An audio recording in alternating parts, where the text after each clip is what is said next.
Transparency involves the destruction of ideological cover.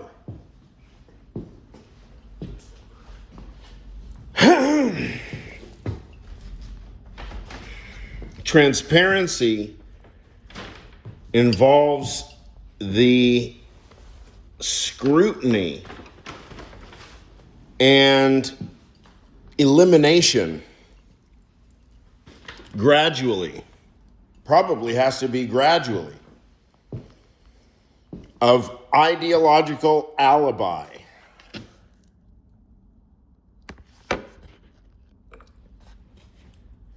Boop.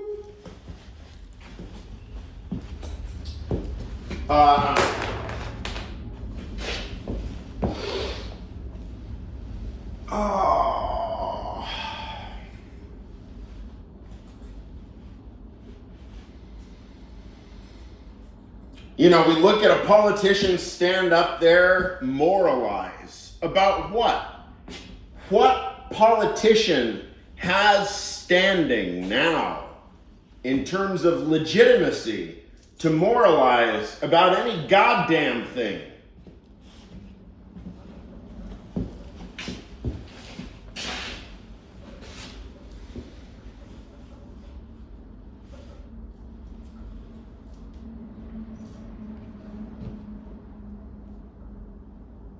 How much basis for skeptical and or cynical doubt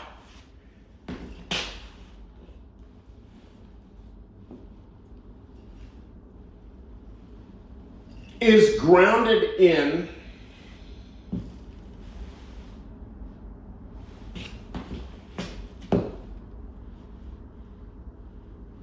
the assumption about opacity.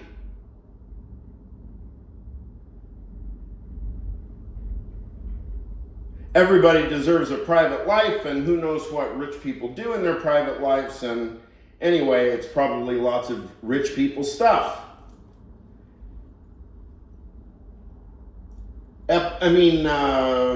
Chomsky is on record saying something to the effect that that he was unaware of the rule that determined whether or not it was permissible to associate with what was the words that he used? This is in reference to Woody Allen, I think. To associate with a talented artist. He was unaware of the rule. And, I have a dynamite response for that.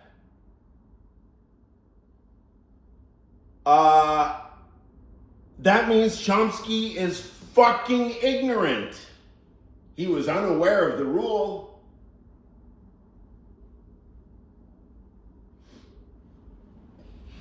That you have to be accountable to at least, if nothing else, your own morality, and that your linguistics has to be accountable to your politics, and your politics has to be accountable to your linguistics, and both have to be accountable to society.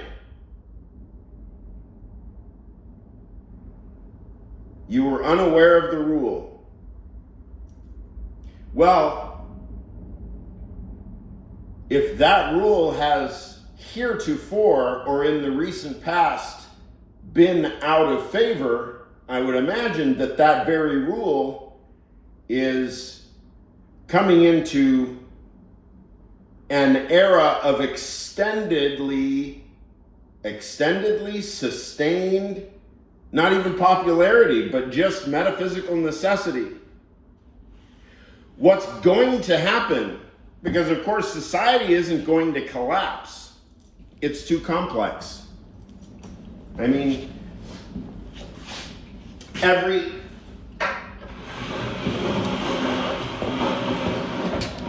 Every micro and nano gesture made toward catastrophe, chaos, dissolution, inertia, entropy, and all the rest, is likely met with a disproportional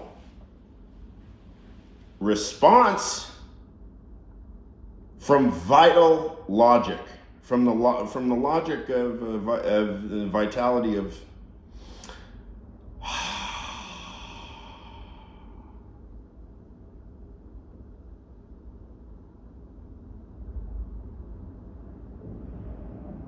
basically a response from the logic of life. And everything propagates through the system with great speed. It's immediate now. I mean, Professor Freeman, Joanne Freeman, was just saying 1 or 2 days ago on her quite nice series, Thoughts for Those Who Can't Sleep, that one of the primary concerns in the early days, pre-revolutionary period, I guess, and during the revolutionary period,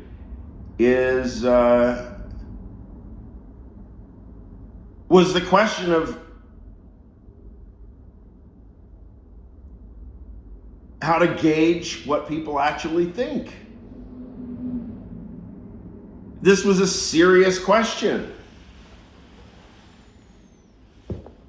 And if it's a serious question now, it is for different reasons.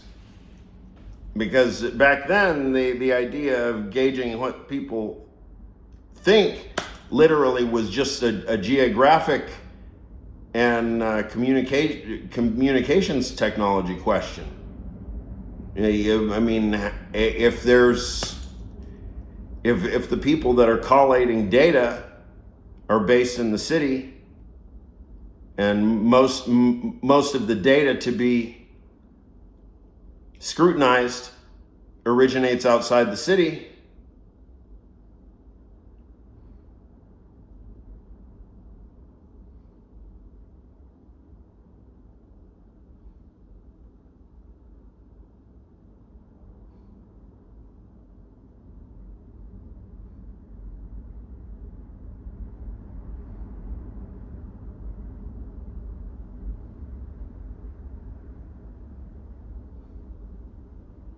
so the communication, the brute, raw, kind of physical material of communication really isn't the question anymore. I mean, where we stand right now, that aspect is rendered almost totally meaningless or moot.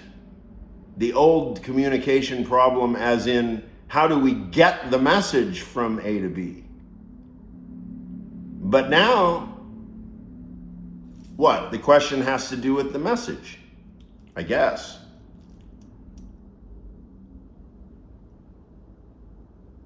Not how to get access to the data, not how to produce the object, but what to do with it, once we've got it. We've got language coming out our ears. We've got like 8,000 actively spoken languages in the world. You've got about 1,000 phonemes, just physical sounds that the human mouth can make. There's about 1,000 of them that are used in living languages now.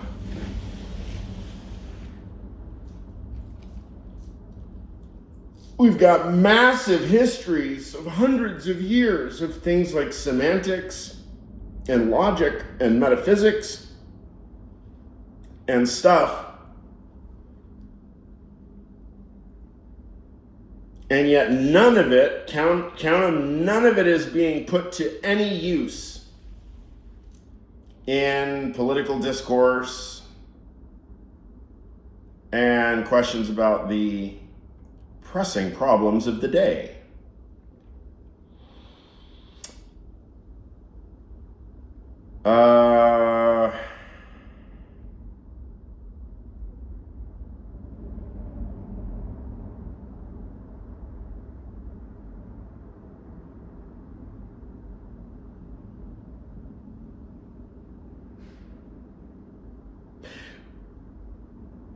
My hunch is that a lot of the discourse and energy of paranoia and suspicion comes from wondering about the secret morality of individuals and the morality of their fundamental freedom as individuals. And so these are like Epstein questions, and they're questions for the Pope, and they're questions for just about every thought leader and powerful person alive and in position of any degree of influence now. We can generate approximately 1,000 perfectly coherent and plausible doubts about your morality for every one halfway coherent positive statement about it. To that degree is society apparently bereft of any real moral logic at the level of the real infrastructure of the community itself.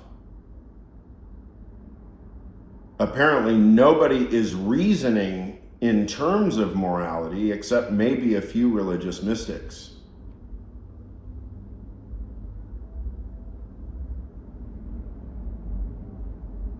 Right? Or children.